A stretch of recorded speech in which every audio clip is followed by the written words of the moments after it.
এখনো তো বড় হইনি আমি, ছোট আছি ছেলে মানুষ বলে। দাদার চেয়ে অনেক মস্ত হব বড় হয়ে বাবার মতো হলে। দাদা তখন পড়তে যদি না চায়, পাখির ছানা পোষে কেবল খাঁচায়, তখন তারে এমনি বকে দেব। বলবো তুমি চুপটি করে পড়ো, বলবো তুমি ভারী দুষ্টু ছেলে।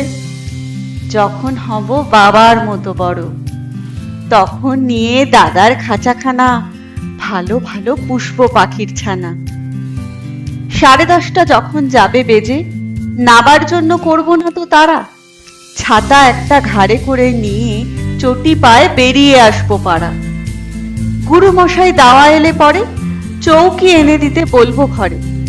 তিনি যদি বলেন সেলেট কোথা, দেরি হচ্ছে বসে পড়া করো, আমি বলবো খোকা তো আর নেই, হয়েছি যে বাবার মতো বড়। গুরু মশাই শুনে তখন কবে, বাবু মশাই আসি এখন তবে। খেলা করতে নিয়ে যেতে মাঠে হুলু যখন আসবে বিকেল বেলা, আমি তাকে ধমক দিয়ে কব, কাজ করছি, গোল করো না মেলা।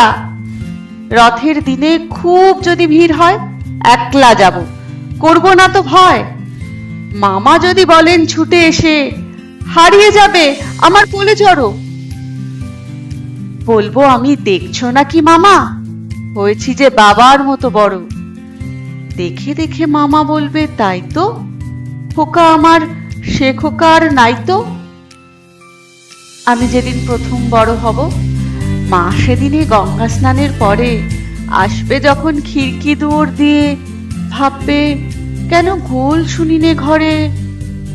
তখন আমি চাবি খুলতে শিখে যত ইচ্ছে টাকা দিচ্ছি ছিকে। মা দেখে তাই বলবে তাড়াতাড়ি, খোকা তোমার খেলা কেমন তর।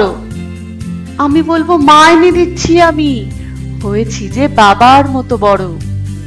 ফুরোয় যদি টাকা, ফুরোয় খাবার, যত চাই মা এনে দেব আবার। আশ্বিনেতে পুজোর ছুটি হবে, মেলা বসবে গাজন তলার হাটে। বাবার নৌকো কত দূরের থেকে লাগবে এসে বাবুগঞ্জের ঘাটে। বাবা মনে ভাববে সোজাসুজি, খোকা তেমনি খোকাই আছে বুঝি। ছোট ছোট রঙিন জামা জুতো কিনে এনে আমায় বলবে পরো। আমি বলবো দাদা বড় কেসে, আমি এখন তোমার মতো বড়। দেখছো না কি ছোট মাপ জামার, পড়তে গেলে 8 হবে যে আমার।